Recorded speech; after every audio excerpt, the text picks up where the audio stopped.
Hello students, तो last lecture में हमने एक्सप्लेन किया था प्रोडक्ट ऑफ वेक्टर्स कि मेरे पास कोई दो वेक्टर है ए बार एंड बी बार,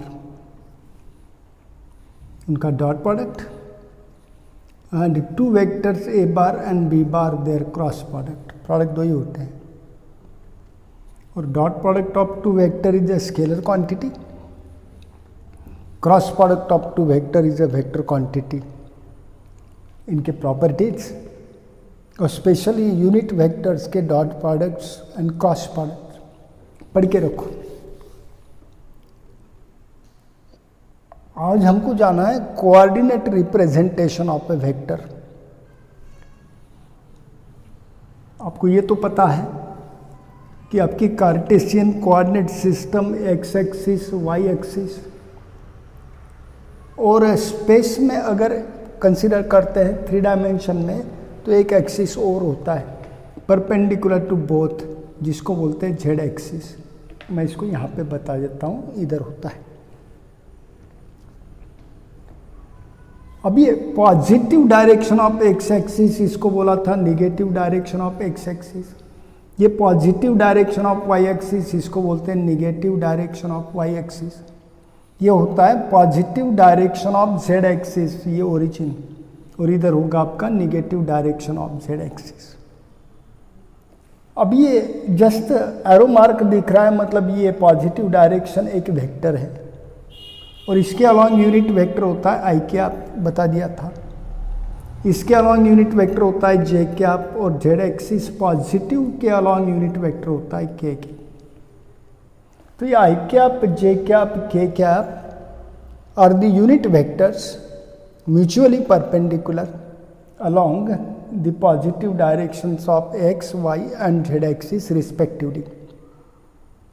अब ये यूनिट वेक्टर है तो इसका मैग्नीट्यूड कितना होता है 1, और वो सिंपली रिप्रेजेंट करता है direction of X axis. J cap unit vector होता है अलॉन्ग वाई एक्सिस, मैग्नीट्यूड 1, और वो रिप्रेजेंट करता है direction of positive y axis. और के कैप का मतलब होता है unit vector along positive direction of Z axis, उसका भी मैग्नीट्यूड 1 है और वो direction of Z axis represent करता है, पता होगा। चलो आज देखते हैं कोऑर्डिनेट रिप्रेजेंटेशन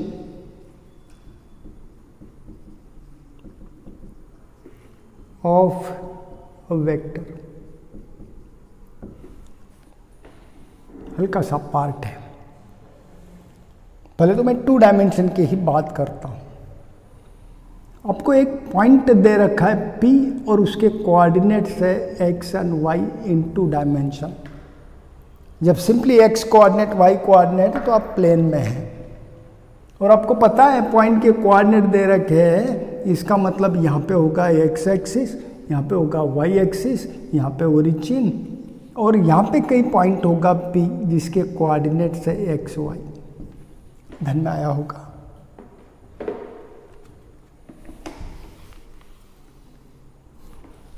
अब इस पॉइंट P को हमें ओरिजिन के साथ ज्वाइन करना होगा, और इसको मैं डायरेक्शन देता हूं towards point P, O to P। तो एक वेक्टर हो गया, पॉइंट P के कोऑर्डिनेट्स आपको दे रखे थे एक्स वाई, और आपने वेक्टर लिखा है OP बार, OP बार। और हमको मालूम है कि OP बार को आप स्मॉल p बार से भी रिप्रेजेंट करते हैं, और इसको आप बोलते हैं position vector of point P with respect to origin, या सिंपली बोलते हैं position vector of point P। पहले लेक्चर में देख लो और रिवाइज करा करो, लेक्चर्स तो अपलोडेड है, पीछे के लेक्चर रिवाइज करनी चाहिए। तो that one is the vector OP बार, या सिंपली उसको आप P बार से रिप्रेजेंट करते हैं, और ये position vector of point P with respect to origin होगा। अब ये vector in terms of x and y आपको एक्सप्रेस करना है, तो बड़ा सिंपल है। अब पॉइंट P से परपेंडिकुलर ड्रा करो on x axis, foot of perpendicular को यम बोल दो, perpendicular on y axis foot of perpendicular को एन बोलो। क्या बता सकते हैं इतना लेंथ कितना होगा x, और ये लेंथ कितना होना चाहिए y, क्योंकि पॉइंट P का y कोऑर्डिनेट y है। अब मैंने बात करा unit vector along x axis क्या होता है आई कैप, और unit vector along y axis क्या होता है j कैप। भाई हमको मालूम है आई कैप यूनिट वेक्टर को अगर हमने स्केलर क्वांटिटी मैग्नीट्यूड लेंथ होगा ना 1 2 3 4 ऐसा करते करते ये लेंथ कितना है x, और x से मल्टीप्लाई किया तो ये scalar multiple of vector I cap हो गया, हुआ कि नहीं। तो scalar multiple of a vector is a vector ही होता है। तो आपको पता है आई कैप का मैग्नीट्यूड 1 है, direction along positive direction of X axis होती है, तो ये भी आपका एक वेक्टर होगा। अब उसका मैग्नीट्यूड x हो गया, क्योंकि x से किसको मल्टीप्लाई किया यूनिट वेक्टर, यूनिट वेक्टर का मैग्नीट्यूड 1 होता है और डायरेक्शन होती है, तो आपको x इंटू 1 x और डायरेक्शन, मतलब x मैग्नीट्यूड का वेक्टर मिलता है in the same direction of that of i cap. तो आई कैप का जिधर डायरेक्शन है उसी डायरेक्शन में आपको एक वेक्टर मिला x आई कैप, और उसका वैल्यू था ओ एम बार। तो मैं लिख देता हूँ एक्स आई कैप क्या हो गया ओ एम बार, वेक्टर ओ एम बार जिसका मैग्नीट्यूड लेंथ कितना है एक्स और डायरेक्शन किसका है आई कैप का। तो ओ एम बार को एक्स आई कैप लिख सकते हैं। अब बात करो सेगमेंट ओ एन का लेंथ कितना है वाई, इसका मतलब इस वेक्टर ओ एन बार का मैग्नीट्यूड वाई है और डायरेक्शन किसका है जे कैप का। तो मैं लिख सकता हूँ O N bar equal to y into j cap. कोई प्रॉब्लम? अब हमको वेक्टर ओपी बार निकालना है, तो भाई ट्रायंगल लॉ पढ़ चुके आप, vector OP bar equal to O M bar plus M P bar लिख सकते हैं, O M bar plus M P bar. O M bar तो मैंने एज इट इज लिखा, और वेक्टर एम पी बार उसका इक्वल वेक्टर होगा ओ एन बार,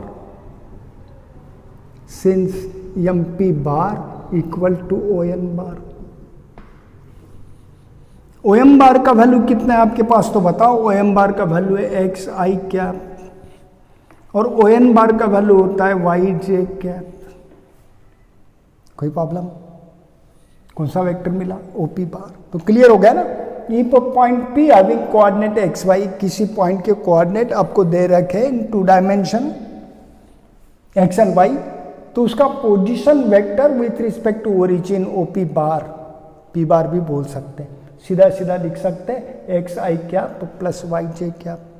तो कोई पॉइंट है और उसके कोऑर्डिनेट एक्स वाई दे रखे, तो उसका position vector OP bar equal to x I cap plus y J cap. X coordinate into unit vector along x axis plus y coordinate into unit vector along y axis. कोई problem? Good. अब बेटे हमको ये जो vector है OP बार उसका magnitude find out करना है। तो ऐसे लिखते हैं ना मैग्नीट्यूड ऑफ वेक्टर ओपी बार, मतलब उसका लेंथ फाइंड आउट करना है। तो हमको पता है ये लेंथ कितना था x, ये लेंथ y, तो ये भी लेंथ कितना होगा y। तो पाइथागोरस रूल से hypotenuse the square equal to x square plus Y square आएगा। तो हाइपोटेनियस का length equal to root of x square plus Y square आएगा कि नहीं भाई। हम यहाँ पे तो लिखते हैं O P square equal to O M square plus M P square, दोनों साइड का स्क्वायर रूट ले लो, तो ओ पी इक्वल टू कितना हो जाएगा root of O M square plus M P square. O M कितना है एक्स और एम पी का लेंथ कितना था वाई, तो यह आएगा root of x square plus Y square. तो कोई घबराना नहीं, बड़ा सिंपल है। पॉइंट पी के कोऑर्डिनेट एक्स वाई है, तो position vector of point P with respect to origin आता है एक्स आई कैप प्लस वाई जे कैप, और उसका मैग्नीट्यूड आता है root of x square plus Y square. कितना आता है root of x square plus Y square. समझ गए? गुड। तो चलो मेरे पास कोई भी पॉइंट दे रखा है प्लेन में P Q A B water में भी, और उसके कोऑर्डिनेट होंगे एक्स एंड वाई। तो इस पॉइंट का position vector with respect to origin OP bar equal to सीधा सीधा लिखोगे XI cap plus YJ cap, और उसका मैग्नीट्यूड लिखोगे OP बार बोलो मॉडुलस में, या सिंपली OP बोलो, और ये मिलता है root of x square plus Y square, x square plus Y square. कोई प्रॉब्लम? अब वेक्टर पता है, उसका मैग्नीट्यूड पता है, तो ये था आपका OP बार, यहाँ पे कहीं ओरिजिन था, यहाँ पे वाई एक्सिस एक्स एक्सिस थे। अब इसके अलॉन्ग यूनिट वेक्टर भी होगा ना ई कैप, तो हमको पता है unit vector along any vector equal to vector upon magnitude of that vector. बोलते हैं कि नहीं? बताओ। Unit vector along any vector equal to vector upon magnitude of that vector. Vector मिला XI cap plus YJ cap upon magnitude था root of x square plus Y square. तो ये बड़ा सिंपल प्रोग्राम है। एक ही पॉइंट के coordinate दे रखे हैं हमको, P बोलो, 2 डायमेंशन में दे रखे हैं, मतलब आपका पॉइंट प्लेन में है जिसको सिर्फ x कोऑर्डिनेट y कोऑर्डिनेट होगा, और उस पॉइंट के कोऑर्डिनेट दे रखे हैं, तो उसका पोजीशन वेक्टर आप डायरेक्ट लिख सकते हैं XI cap plus YJ cap, x coordinate into unit vector along x axis plus y coordinate into unit vector along y axis, और उसका मैग्नीट्यूड लिखोगे root of x square plus Y square, coefficient of I cap the square plus coefficient of J cap the square. और vector पता है, magnitude पता है, तो unit vector निकाल सकते हैं। आप यूनिट वेक्टर में पढ़ चुके हैं, vector upon magnitude of that vector. तो मैं दोबारा नोट करता हूं कि मेरे पास कोई पॉइंट P है और उसके कोऑर्डिनेट्स है x and y, x coordinate x है, y कोऑर्डिनेट y। तो इस पॉइंट का position vector with respect to origin, आप जिसको simply position vector of point P बोलते हैं, उसको P बार से भी रिप्रेजेंट करते हैं, और कितना मिलता है x into i cap plus y into j cap. और मैग्नीट्यूड ऑफ वेक्टर OP बार, जिसको आप सिंपली मॉडुलस ऑफ P बार भी बोल सकते हैं, सिंपली OP भी बोल सकते हैं, सिंपली P भी बोल सकते हैं, और इसका वैल्यू होता है root of x square plus Y square. Coordinate दे रखे हैं, वेक्टर लिखो, और वेक्टर का मैग्नीट्यूड निकालना है तो ऐसा ही करोगे, square root of coefficient of I the square plus coefficient of J the square. समझ गया? तो इतना प्रोग्राम आपको पता होना चाहिए 2 डायमेंशन की। ये पॉइंट हमारा प्लेन में था, जिसको ओनली x कोऑर्डिनेट और y कोऑर्डिनेट था, क्योंकि हमारा पॉइंट इसी प्लेन में था P, जिसके कोऑर्डिनेट थे x y। तो इसका position vector with respect to origin OP bar equal to XI cap plus YJ cap, और मैग्नीट्यूड लिखोगे modulus of OP bar equal to root of x square plus Y square. Clear? और vector पता है, magnitude पता है, तो उसके along unit vector आप इजीली निकाल सकते हैं, वेक्टर अपॉन मैग्नीट्यूड। अब कुछ बात करते हैं। ये तो मेरे पास प्लेन था, एक्स एक्सिस है, वाई एक्सिस है, ओरिजिन है, और प्लेन में पॉइंट था P, जिसके कोऑर्डिनेट थे एक्स वाई। अब यही पॉइंट मैंने प्लेन में लिया, तो उसको 2 ही कोऑर्डिनेट आते हैं, एक्स कोऑर्डिनेट x होता है इतना लेंथ, और y कोऑर्डिनेट निकालना है तो परपेंडिकुलर ड्रा करो, और ये परपेंडिकुलर लेंथ आपका y इतना डिस्टेंस होता है, फुट ऑफ परपेंडिकुलर का डिस्टेंस फ्रॉम ओरिजिन। इसलिए इस पॉइंट का x कोऑर्डिनेट x हो गया और y कोऑर्डिनेट y हो गया। अब ये पॉइंट प्लेन को छोड़ के स्पेस में आ गया, बस उसी लाइन पे आ चुका है, ध्यान दो। तो उसका x कोऑर्डिनेट वही होगा, y कोऑर्डिनेट वही होगा, पर इसको आप z कोऑर्डिनेट भी आएगा। कौन सा कोऑर्डिनेट आएगा? z coordinate. तो जब पॉइंट प्लेन का छोड़ के स्पेस में आता है, इसको z कोऑर्डिनेट भी होगा, तो यहाँ पे हमको परपेंडिकुलर z एक्सिस भी कंसीडर करना होगा इधर, और उस पॉइंट से perpendicular on z axis, foot of perpendicular का डिस्टेंस फ्रॉम ओरिजिन को z कोऑर्डिनेट बोलोगे। तो ये पॉइंट सपोज स्पेस में है, तो इसको आप z कोऑर्डिनेट भी आएगा, और यहाँ पे होगा आपका z एक्सिस इधर कहीं, और इस पॉइंट से परपेंडिकुलर ऑन z एक्सिस उसका डिस्टेंस फ्रॉम ओरिजिन z था। समझा? तो पॉइंट प्लेन में है तो उसको दो ही कोऑर्डिनेट है, एक्स वाई प्लेन में है तो एक्स कोऑर्डिनेट वाई कोऑर्डिनेट, और स्पेस में अगर पॉइंट आता है तो उसको एक्स कोऑर्डिनेट भी होता है वाई कोऑर्डिनेट भी होता है इधर, और उसको जेड कोऑर्डिनेट भी आएगा 3 डायमेंशन में जेड कोऑर्डिनेट, तो उसको जेड कोऑर्डिनेट है। अब इसका position vector with respect to origin आपको लिखना है ओपी बार। समझा? तो यहां पे point P having coordinates x, y, z, कितने कोऑर्डिनेट है? 3 कोऑर्डिनेट, 3 डायमेंशन की बात कर रहे हैं। समझा? Geometry in which each point if having 3 coordinates that one called a 3 dimension geometry पता होगा। तो इस पॉइंट को 3 कोऑर्डिनेट आएंगे क्योंकि ये पॉइंट प्लेन में नहीं है, स्पेस में है। समझ गया? तो उसको x कोऑर्डिनेट भी आएगा, उसको y कोऑर्डिनेट भी आएगा, और उसको z कोऑर्डिनेट भी आएगा। तो ये पॉइंट था having coordinate x, y, z। अब इसका पोजीशन वेक्टर लिखना है with respect to origin OP bar. भाई ऐसे ही लिखो, x coordinate into unit vector along x axis, y coordinate into unit vector along y axis, z coordinate into unit vector along z axis के cap आपको पता है। तो इसका पोजीशन वेक्टर होता है एक्स आई कैप वाई जे कैप प्लस जेड के cap. Same है, सिर्फ इसको तीसरा कोऑर्डिनेट है जेड कोऑर्डिनेट, तो यहाँ पे आएगा जेड के cap, Z coordinate into unit vector along Z axis. तो ये रहा position vector of A point in 3 dimension. अब इसका भी मैग्नीट्यूड आपको निकालना है, मॉडुलस ऑफ ओपी बार, वही फंडामेंटल है, square root of coefficient of i the square plus coefficient of j the square, यहाँ पे coefficient of k the square होगा, तो root of x square plus Y square plus z square. समझा?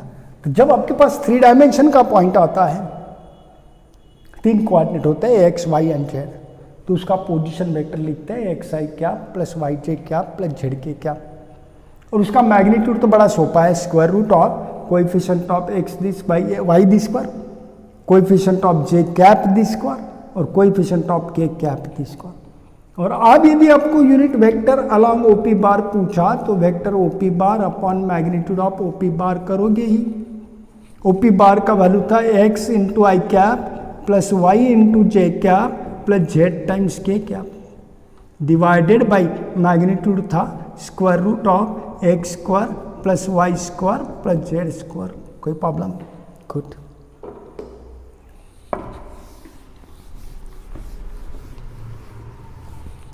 Example के लिए हमारे पास कोई पॉइंट P है, चलो मैं नाम बदल देता हूँ, कोई पॉइंट A है और उसके कोऑर्डिनेट है 2, 5, और हमको फाइंड आउट करना है वेक्टर OA बार।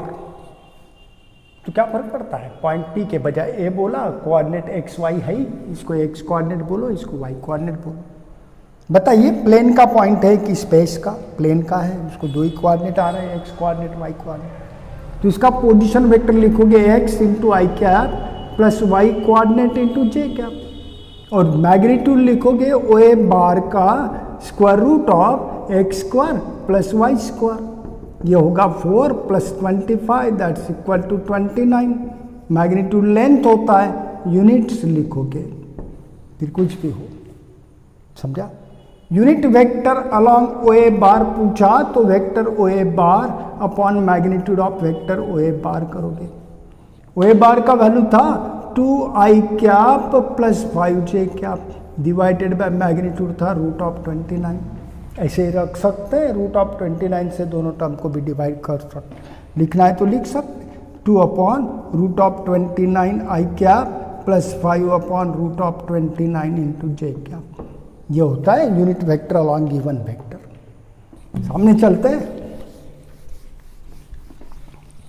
एक पॉइंट दे रखा है, कुछ भी नाम दे दो, हमने अगेन उसको नाम दिया A, और उसके कोऑर्डिनेट है 2, -3, 4 सपोज। बताइए इस पॉइंट को कितने कोऑर्डिनेट आ रहे हैं? 3, एक्स बोलो, वाई और ये जेड कोऑर्डिनेट, 3 डायमेंशन का पॉइंट हो गया। और हमको पूछा find position vector of point A with respect to origin, simply position vector of point A O A bar, आप उसको ए बार भी बोल सकते हैं।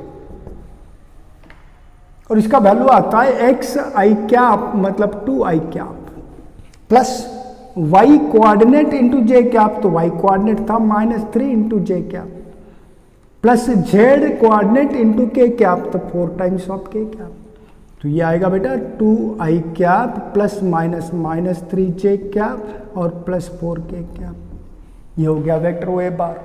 अब हमको मैग्नीट्यूड ऑफ ओ ए बार पूछा सपोज, तो आप लिख सकते हैं root of x square plus Y square plus z square 2 square plus -3 square plus 4 square, 2 square आता है 4 -3 का square +9, 4 the square 16, 16 plus 9 25 plus 4 root of 29 units.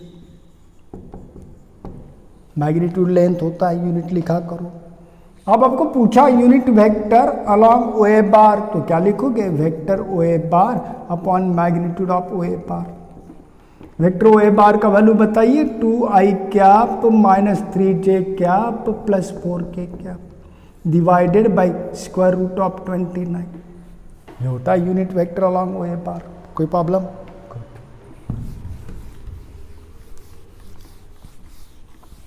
तो ये कुछ सिंपल से प्रॉब्लम ध्यान में रखो, काम में आएंगे।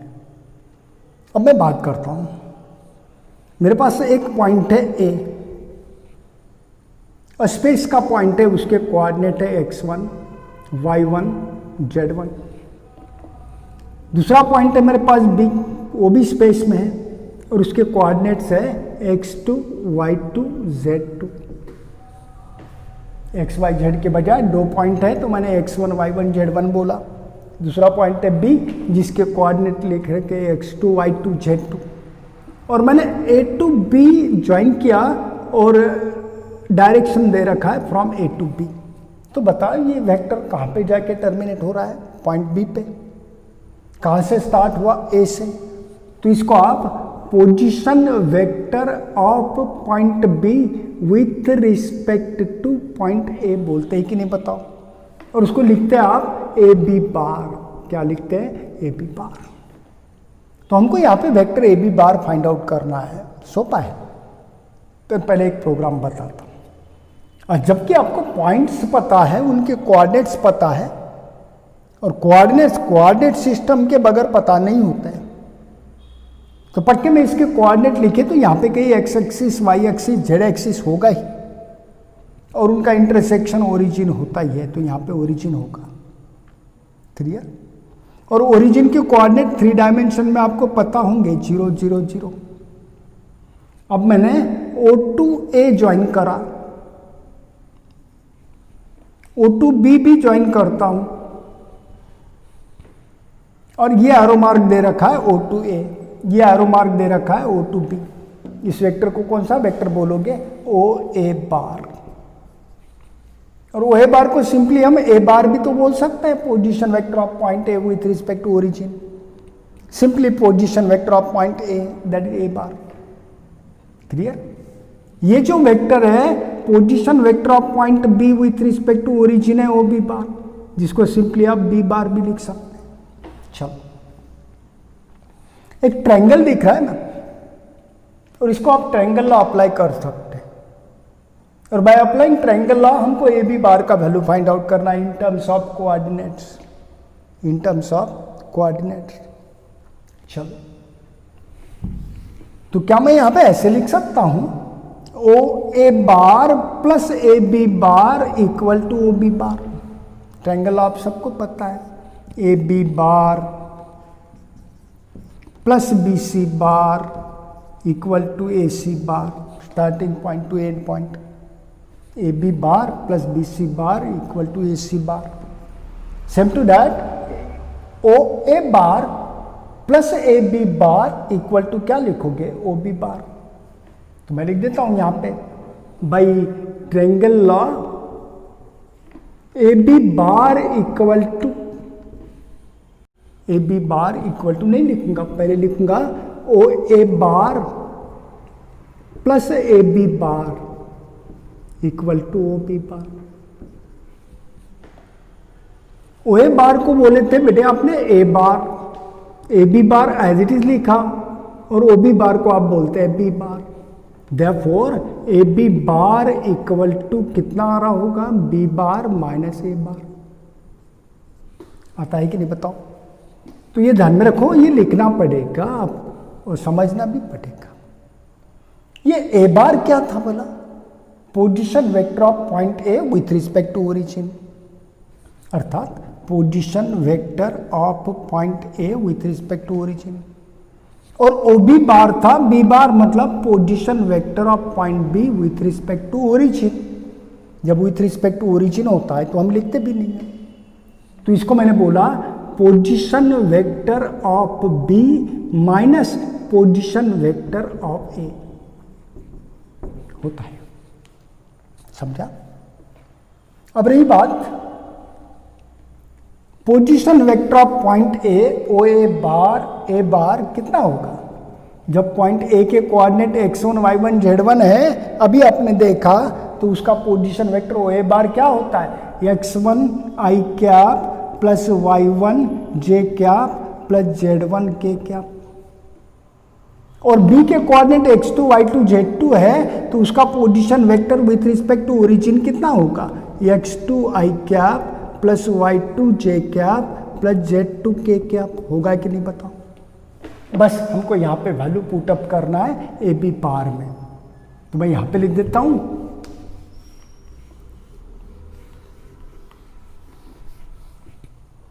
पॉइंट ए के कोऑर्डिनेट थे x1 y1 z1,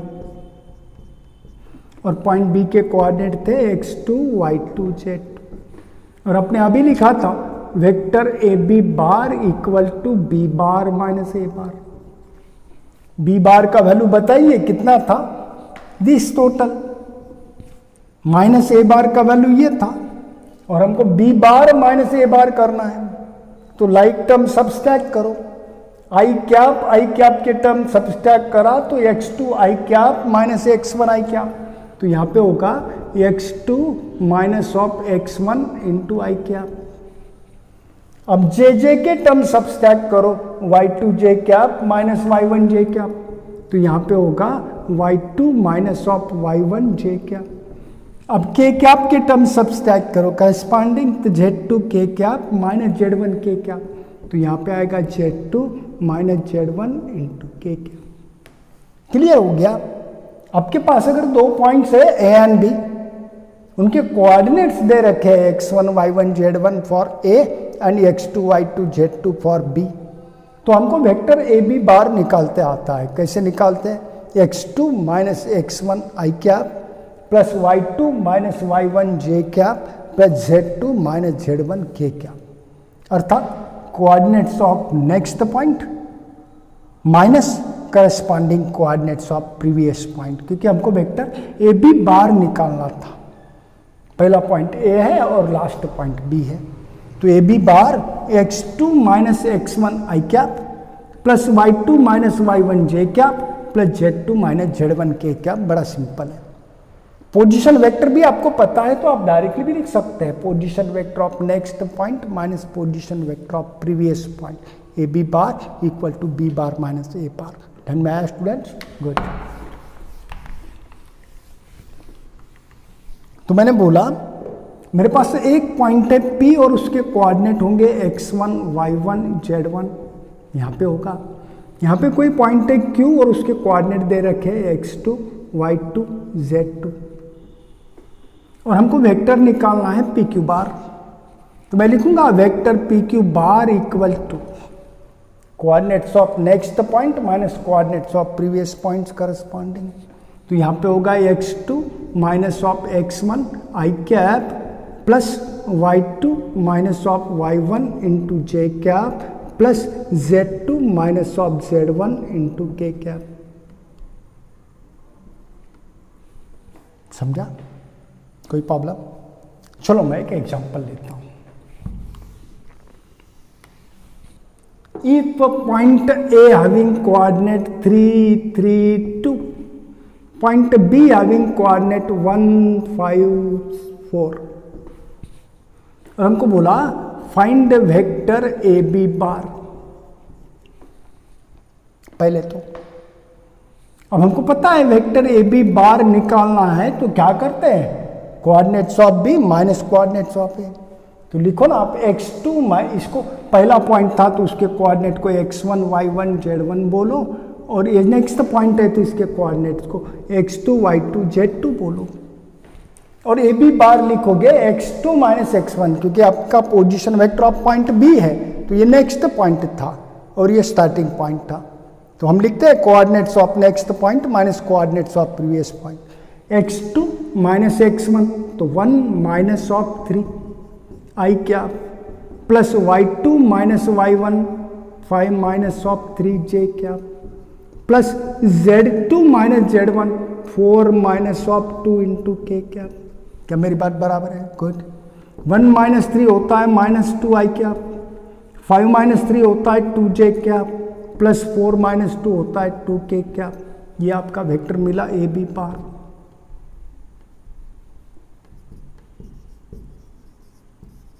कोई प्रॉब्लम?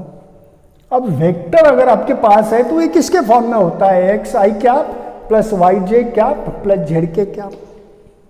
और वेक्टर आपके पास है तो उसका मैग्नीट्यूड भी आपको निकालते आता है, पूछा नहीं है पर निकाल लेते हैं। तो magnitude of A B bar equal to क्या लिखते हैं, root of x square plus Y square plus z square, coefficient of i cap the square plus coefficient of j cap the square plus coefficient of k cap the square. तो x cap का coefficient minus 2 the square plus Y square मतलब 2 square और plus z square मतलब 2 square.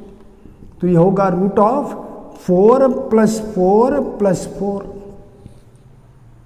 होगा 4 plus 4 plus 4 मतलब 3 times of 4, और 4 square root के बाहर लोगे तो 2 और root of 3 as it is units. इतना आ रहा है मैग्नीट्यूड। अब वेक्टर भी पता है, मैग्नीट्यूड भी पता है, तो unit vector along A B bar निकाल सकते हैं, vector upon magnitude of that vector. Vector था minus 2 i cap plus 2 j cap plus 2 k cap, divided by magnitude था 2 रूट ऑफ 3। भाई ये 2 से हर एक टर्म को डिवाइड कर दो तो 2 2 2 एन कैंसिल होता है, तो ऊपर बचेगा माइनस आई cap plus j cap plus के कैप, 2 2 2 कॉमन ले लिया और इसके साथ कैंसिल कर दिया, और अपॉन में बचा रूट ऑफ 3। ये होता है यूनिट वेक्टर किसके अलोंग, ए बी बार के along, unit vector along A B bar. एक प्रॉब्लम देखते हैं स्टूडेंट्स।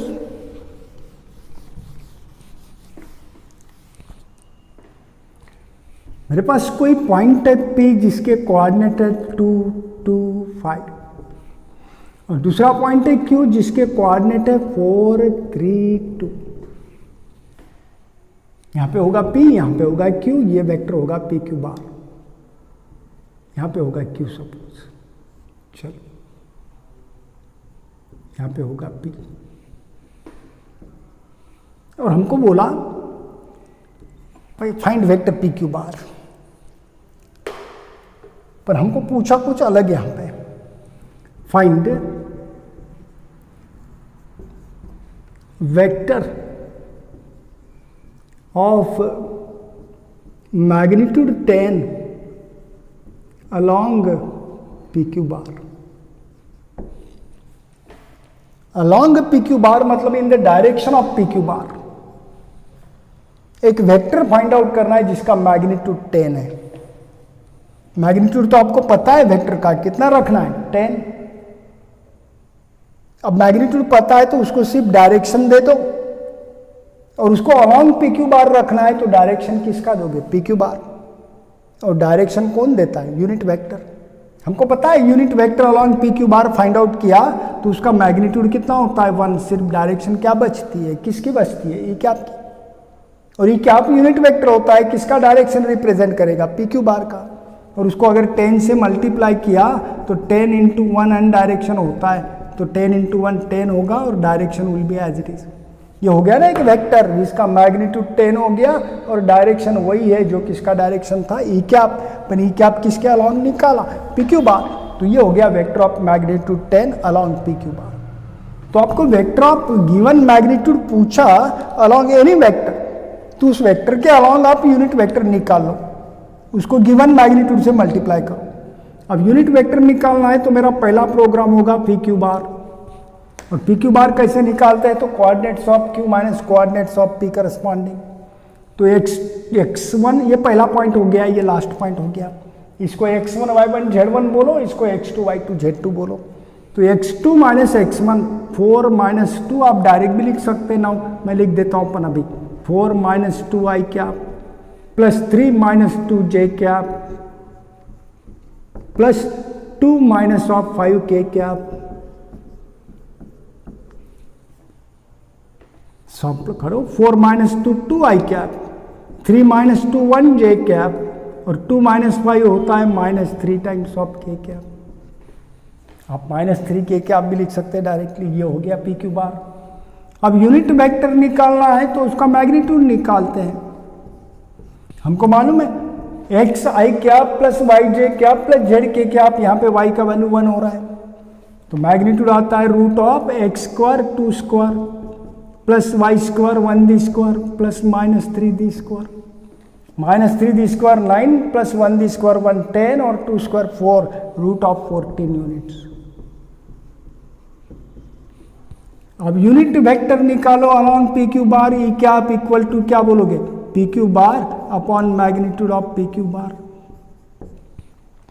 पी क्यू बार का वैल्यू था 2 i cap plus 1 J cap plus minus 3 k cap, और उसको डिवाइड करना है मैग्नीट्यूड मतलब रूट ऑफ 14 यूनिट्स। ये हो गया ई कैप, मतलब यूनिट वेक्टर निकाला आपने अलॉन्ग पी क्यू बार, ये रहा ई कैप। उसका मैग्नीट्यूड कितना हो गया 1, पर ये डायरेक्शन किसका रिप्रेजेंट करता है, पी क्यू बार का। और इस मैग्नीट्यूड 1 को अगर हमने 10 से मल्टीप्लाई किया 1 2 3 4 5 6 10 मैग्नीट्यूड का वेक्टर मिलता है। तो मैं लिखता हूं vector of magnitude 10 along P Q bar equal to 10 times unit vector along P Q bar. भाई मैग्नीट्यूड तो हमको दे ही रखा था, vector of magnitude 10 find out करना है, तो मैग्नीट्यूड पता है, पर along P Q bar find out करना है तो डायरेक्शन किसका रखना होगा, पी क्यू बार का। और किसी भी वेक्टर के अलॉन्ग यूनिट वेक्टर निकालो, वो उसका डायरेक्शन रिप्रेजेंट करता है। तो मैंने पी क्यू बार के अलॉन्ग पहले यूनिट वेक्टर निकाला, अब उसको 10 से मल्टीप्लाई किया तो हमको मैग्नीट्यूड 10 का वेक्टर मिला in the same direction of E cap. E cap किसका डायरेक्शन रिप्रेजेंट करता है, पी क्यू बार, तो ये होता है vector of magnitude 10 along P Q बार। तो 10 स्टूडेंट्स एज रखो और यहाँ पे ई कैप का वैल्यू लिख दो 2 i cap plus j cap plus minus 3 k cap divided by root of 14। आप इसको थोड़ा सिंप्लीफाई भी कर सकते हैं, रूट ऑफ 14 बाहर भी ले सकते हैं, 10 से हर एक टर्म को मल्टीप्लाई भी कर सकते हैं, रूट ऑफ 14 से हर एक टर्म को डिवाइड भी कर सकते हैं। पर अभी तो आपको vector of given magnitude required magnitude along given vector निकाल सकते हैं। और कोई प्रॉब्लम लेते हैं। सपोज मेरे पास पॉइंट ए हैविंग कोऑर्डिनेट्स -1 -3 4 है और बी हैविंग कोऑर्डिनेट्स 2 2 7 है। हमको बोला find a vector of magnitude 7 along A B bar. तो बेटे अब मैं पहले वेक्टर ए बी मैं बताओ गया, वेक्टर ऑफ मैग्नीट्यूड 7 निकालना है तो मैग्नीट्यूड वेक्टर का पता है, पर अलॉन्ग ए बी बार मतलब in the direction of A B bar, तो ए बी बार का सिर्फ डायरेक्शन ही लेना होगा। और ए बी बार का डायरेक्शन कौन रिप्रेजेंट करता है, unit vector along A B bar, और उसको 7 से मल्टीप्लाई करो, आपको वेक्टर ऑफ मैग्नीट्यूड 7 मिल जाएगा। पर पहली केस आपको ई कैप फाइंड आउट करना है, और ई कैप फाइंड आउट करना है तो वेक्टर अपॉन मैग्नीट्यूड करना होता है। तो वेक्टर था आपका ए बी बार, और ए बी बार कैसे निकालते, x2 minus x1 i cap, y2 minus y1 J cap, z2 minus z1 के कैप। तो आप डायरेक्ट बताओ x2 minus x1 2 minus of -1 2 minus of -1 मतलब 2 + 1 दैट्स इक्वल टू 3। तो ये होगा 3 i cap plus y2 minus y1 2 minus of -3, ये होगा 2 + 3 मतलब 5j cap plus Z2 - Z1 7 - 4 that is 3k cap. मिल गया ना, डायरेक्ट करा करो। अब magnitude of A B bar निकालना है, तो square root of x I cap plus y J cap plus Z के कैप है, तो root of x square plus Y square plus z square, 3 square 9 plus 3 square 9 18 plus 5 the square 25 plus 18 43। करो जल्दी करो। 25 3 square 9 और ये 3 square 9 9 9 18 43 square root of 43 units आ गया होगा। अब हमको फाइंड आउट करना है unit vector along A B bar, तो vector A B bar upon magnitude of A B bar.